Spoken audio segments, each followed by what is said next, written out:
एक समय की बात है। काशी में कई वर्ष साथ रहकर दो पंडितों ने धर्म और शास्त्रों का अध्ययन किया। शिक्षा पूरी होने के बाद दोनों विद्वान अपने अपने गांव की ओर चल पड़े।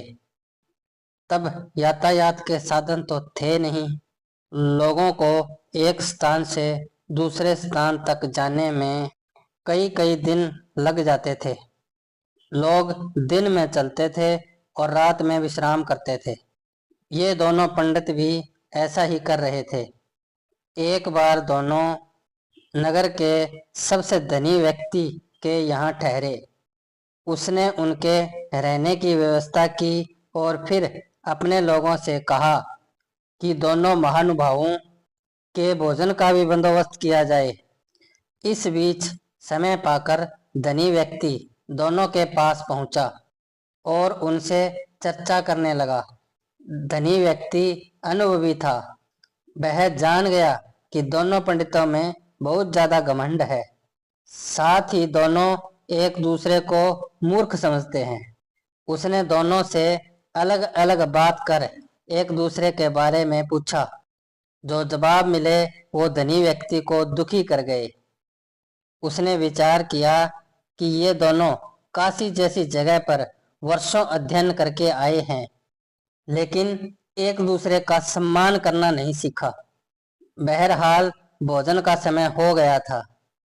धनी व्यक्ति ने दोनों को बड़े आदर पूर्वक भोजन कक्ष में बुलाया। एक की थाली में चारा और दूसरे की थाली में भूसा परोसा। यह देखकर दोनों पंडित आग बबूला हो गए। गुस्से में आकर कहने लगे कि क्या हम जानवर हैं जो यह चारा और भूसा खाएंगे? धनी होकर तुम हमारा अपमान कर रहे हो। यह लक्ष्मी द्वारा सरस्वती का अपमान है।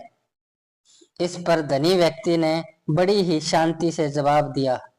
एक को थाली में चारा और दूसरे को भूसा परोसा गया। इसमें मेरा कोई कसूर नहीं है।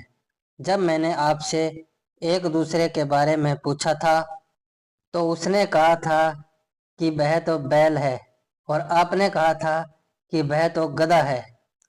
आप दोनों ने ही एक दूसरे को बैल और गधा बताया, तो मैंने उसी हिसाब से थाली में चारा और भूसा परोस दिया। इतना सुनते ही दोनों ज्ञानियों की आंखें खुल चुकी थी। उन्हें अपनी गलती का एहसास हो गया था। उन्होंने धनी व्यक्ति से क्षमा मांगी। एक दूसरे के प्रति ऐसी सोच रखने के लिए खेद भी जताया। इस कहानी से हमें यह सीख मिलती है कि व्यक्ति में कितना भी ज्ञान आ जाए, उसे घमंड नहीं करना चाहिए।